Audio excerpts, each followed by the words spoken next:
바닥은 습기로 인해 곰팡이 투성인 모양이었고 걸을 때마다 기분 나쁜 소리가 났다.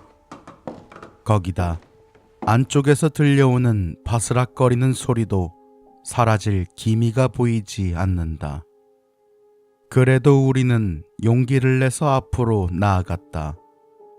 그리고 복도의 안쪽에 어두운 곳, 그 소리를 낸 것이 있었다. 그것은 배부근에서 피를 콸콸 흘리고 있는 고양이였다. 아직 희미하게 숨이 붙어있는 모양인지 발버둥을 치고 있었고 거친 주변에 다리가 부딪혀 소리가 나고 있던 모양이었다. 우리들은 그것을 보자마자 우악하고 소리를 지르며 그 자리에서 도망쳤다. 별장의 밖까지 도망치고 한동안 멍하게 있었다. 그리고 A가 저 고양이 거의 죽어 있었어. 왜 저런 곳에? 라고 말했다. 나도 애초에 왜 저딴 곳에 심하게 다친 고양이가 있는 거야? 이상하잖아. 라고 외쳤다. B는 어쨌거나 다시 한번 가보는 편이 좋지 않을까? 라고 말했다. 확실히 고양이를 그대로 놓을 수는 없었기 때문에 우리들은 한 번 더 복도 안쪽으로 가보기로 했다. 하지만 다시 간 곳에 고양이는 없었다. 아니, 아무것도 없었다. 피처럼 스며들어 있는 것은 있었지만 그뿐이었다. 그렇게나 콸콸 흐르고 있던 피조차 보이지 않았다. 우리는 서로 뭐지? 라는 생각을 하며 얼굴을 마주보고 주위를 살폈지만 역시 아무것도 없었다. 복도 안쪽에는 문이 하나 있었지만 자물쇠가 걸려 있어 꿈쩍하지 않았고 그 안에 있으리라고는 생각할 수 없었기에 우리는 일단 돌아가기로 했다. 나도 A도 B도 이유 없이 어쩐지 기분이 나빴다. 하지만 작업은 아직 남아 있었고 슬슬 정오가 가까워진 시간이었기에 우리는 무서움을 애써 가라앉히며 짐을 옮겨내보냈다. 점심을 먹고 있는데 우두커니 앉아있던 B가 입을 열었다. 면접도 없이 전화만으로 채용했다던가 대우가 말도 안 되게 좋다던가 작업하는 게 우리밖에 없고 감독자도 없네. 결국 이것 때문 아니야? 확실히 그랬다. 우리들은 그제서야 그 아르바이트가 이상한 점 투성이라는 것을 알아차렸다. A는 오늘까지만 작업하고 그만두고 돈 받고 가버릴까? 라고 말하기 시작했다. 그렇지만 나는 일단 계획은 3박 4일이잖아. 끝까지 제대로 하지 않으면 돈을 안 줄지도 모르잖아. 게다가 뭔지 모를 이상한 게 있어서 그만둘게요. 라고 말해도 이해해 줄 리가 없어. 뭔가 나쁜 일이 일어난 것도 아니고. 라고 말했다.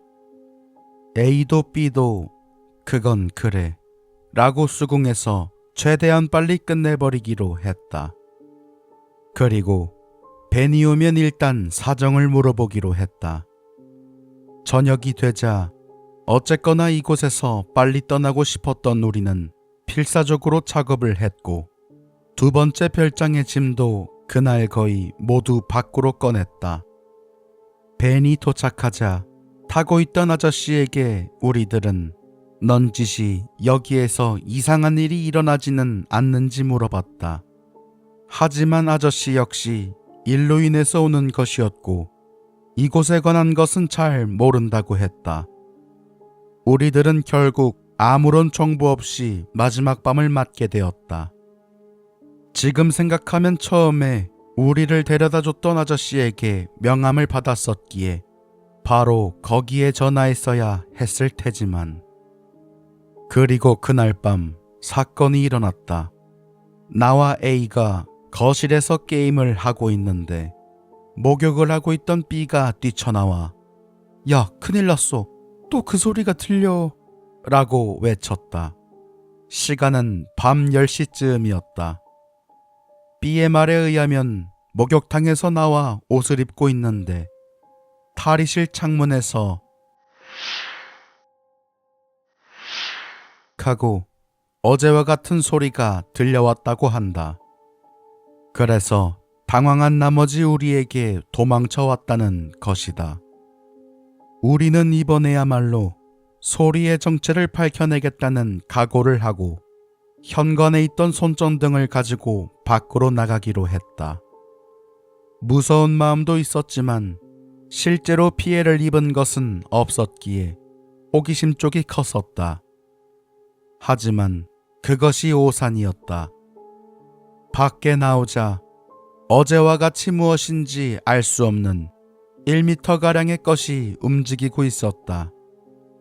손전등을 비추자 그것은 그대로 옆쪽 별장으로 사라지듯 들어가 버렸다.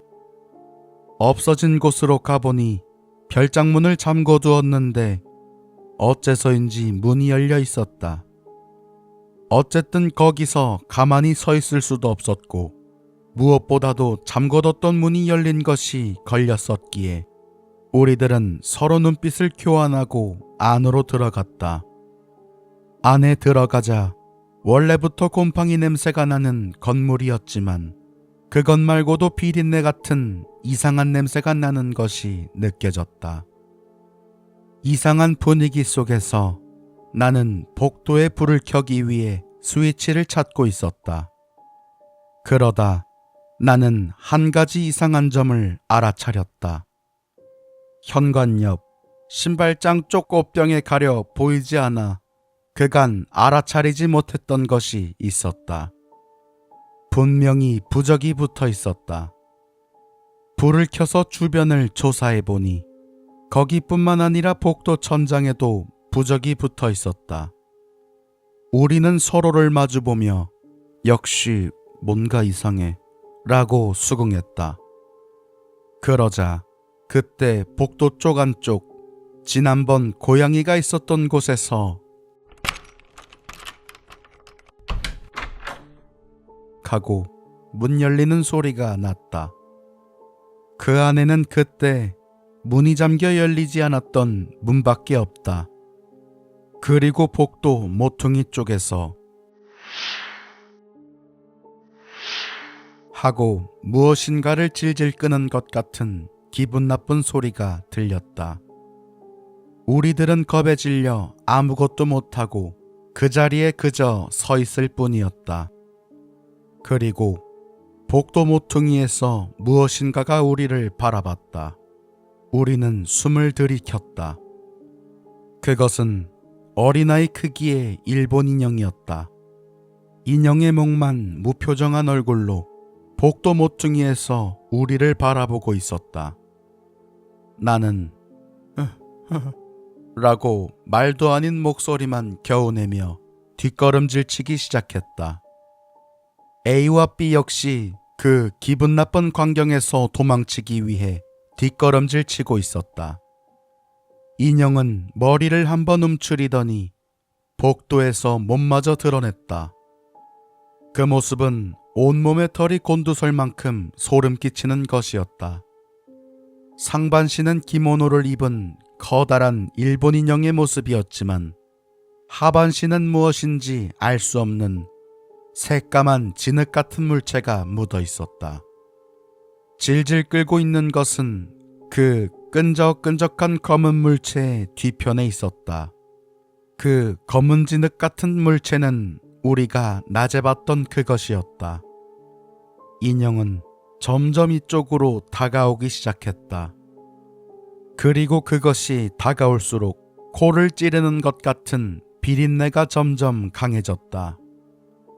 우리들은 계속 뒷걸음질을 치며 현관에서 밖으로 나갔다. 그때 나는 이상한 것을 하나 알아차렸다. 그때까지는 동요하고 있느라 그것까지는 알아차리지 못했었지만 이 인형은 무엇인가를 노래하며 다가오고 있었던 것이다. 귀를 기울이자 미녀 중 공놀이 같은 노래였다. 하지만 다시 들어보니 불경을 읊는 것도 같았다. 어쨌거나 그 인형은 기분 나쁜 곡조의 노래를 부르면서 다가오고 있었다. 꽤 가까운 곳에 있었지만 어째서인지 가사는 전혀 알아들을 수가 없었다. 우리들이 겨우 길가까지 나왔을 때 B가 야, 위험해 라고 나와 A에게 숲 쪽을 가리키며 외쳤다. 나와 A가 숲 쪽을 바라보자 이곳 저곳의 덤불들이 부스럭부스럭 흔들리고 있었다. 마치 무언가가 많은 것들이 이쪽으로 달려오는 것 같았다. 게다가 그 수는 점점 늘어나고 있었다. 부스럭거리는 소리에 섞여 인형이 부르는 것과 같은 곡조의 노래가 여기저기서 들리기 시작했다. 나는 A와 B에게 위험해, 도망치자 라고 큰 소리로 말하고 그대로 전력으로 도망치기 시작했다. 우리들은 온 힘을 다해 숨이 차서 움직일 수 없을 때까지 달렸다. 아마 1km는 달렸던 것 같다. 결국 지친 A가 야, 좀 기다려 라고 우리를 불러 세웠을 때야 우리는 겨우 멈춰서 정신을 차릴 수 있었다. A는 숨을 헐떡이며 무서워서 도망치긴 했지만 어쩌지? 우리 짐도 두고 왔잖아 라고 말했다. B도 이유도 모른 채 도망치긴 했는데 이제 어떻게 해야 하냐? 라고 물었다. 하지만 내가 두 명에게 그치만 다시 저기로 돌아갈 순 없잖아 라고 묻자 두 명 모두 말없이 고개를 끄덕일 뿐이었다. 그때 숲속에서 다시 그 노랫소리가 들려왔다. B는 새파랗게 질린 얼굴로 저놈들 우리를 쫓아왔어 라고 큰 소리로 외쳤다. 우리들은 완전히 지쳐 있었지만 그렇다고 거기 앉아 있을 수는 없었다. 우리는 다시 어두운 산길을 전력으로 달리기 시작했다. 그로부터 얼마나 더 달린 것일까? 우리는 겨우 드라이브인 식당 같은 곳에 도착했다. 물론 너무 늦은 시간인지라 식당은 문을 닫고 있었지만 그래도 안심이 되었다. 문득 휴대폰을 바라보니 전파가 잡히고 있었다. 나는 서둘러 아저씨에게 받았던 명함에 있는 번호로 전화를 했다. 하지만 너무 늦은 시간인 탓인지 전화를 받진 않는다. 그러자 A는 자기 휴대폰으로 어딘가에 전화를 하기 시작했다. A는 전화로 뭐라고 말하다가 잠시 후 우선 와주겠대 라고 힘없이 말했다. 어디에 전화한 것인지 물어보니 경찰에 전화했다는 것이었다. 그로부터 30여 분 동안 우리는 또 그 인형이 쫓아오는 것이 아닌가, 노랫소리가 들려오는 것은 아닌가 긴장하고 기다리고 있었다. 다행히 사이렌을 울리며 경찰차가 도착했다. 경찰차를 보자 나는 어떻게 사정을 설명할까 싶은 생각보다도 먼저 마음속 깊은 곳에서 안심이 되었다. 그리고 그 자리에 그대로 쓰러져 버렸다. 뭐랄까, 완전히 긴장의 끈이 풀린 것 같은 느낌이었다. 경찰차에 타서 우리는 근처의 비즈니스 호텔까지 가게 되었다. 가는 도중 우리가 겪은 일을 말했지만 당연히 믿어주지 않았다. 결국 우리가 잘못 본 곳으로 처리되었다. 어쩔 수 없이 우리는 호텔 앞에서 내린 뒤 경찰관 분들에게 감사의 인사를 했다. 그리고 우리는 중요한 것을 알아차렸다. 지갑마저 별장에 놓고 왔던 것이다. 결국 우리들은 해가 뜰 때까지 근처 공원에서 노숙을 했다. 다음 날 아침 명함의 전화번호로 전화를 해서 아저씨에게 잔뜩 짜증을 냈다. 그러자 첫날역에 마중하러 왔던 아저씨가 부랴부랴 공원까지 우리를 데리러 왔다. 아저씨는 차를 운전하며 정말 미안해. 제대로 너희들에게 설명을 해줬어야 하는데 우선 사무실에 가서 모두 이야기해줄게. 라고 손이 발이 되도록 빌었다. 그런 아저씨에게 화를 내기도 좀 그랬기 때문에 우리는 그냥 어색하게 앉아 있었다. 사무실에 도착하자 먼저 누군가가 우리들의 짐을 가지러 간 모양이었다.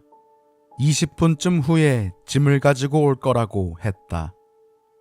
그리고 아저씨가 그 별장에 관해 이야기를 하기 시작했다. 예상대로랄까, 그 별장의 두 채는 그 일본 인형이 나타나기 시작해서 주인이 버려버린 곳이었다고 한다.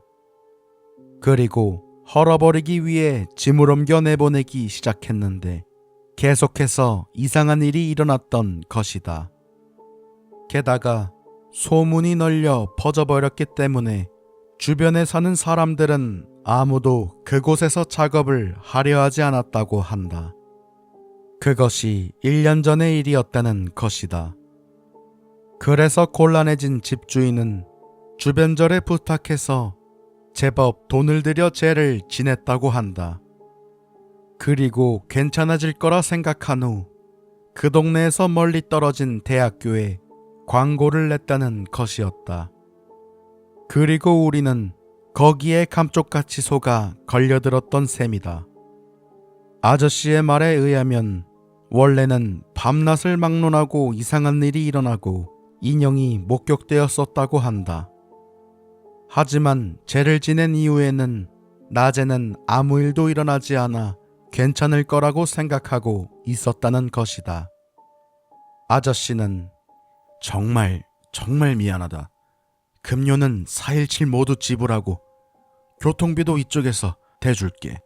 라고 계속 사과했다. 우리들은 이미 화낼 기운도 없었기 때문에 급료와 교통비를 받아서 돌아가기로 했다. 그리고 마지막으로 나는 아저씨에게 질문을 하나 했다. 아저씨, 도대체 그 인형은 뭡니까? 라고. 그러자 아저씨는 이렇게 대답했다. 글쎄, 몇 년 전 그 별장에서 주인이 멋대로 고용인에게 손을 댄 적이 있었지. 아이를 유산하고 사라졌다고 하던데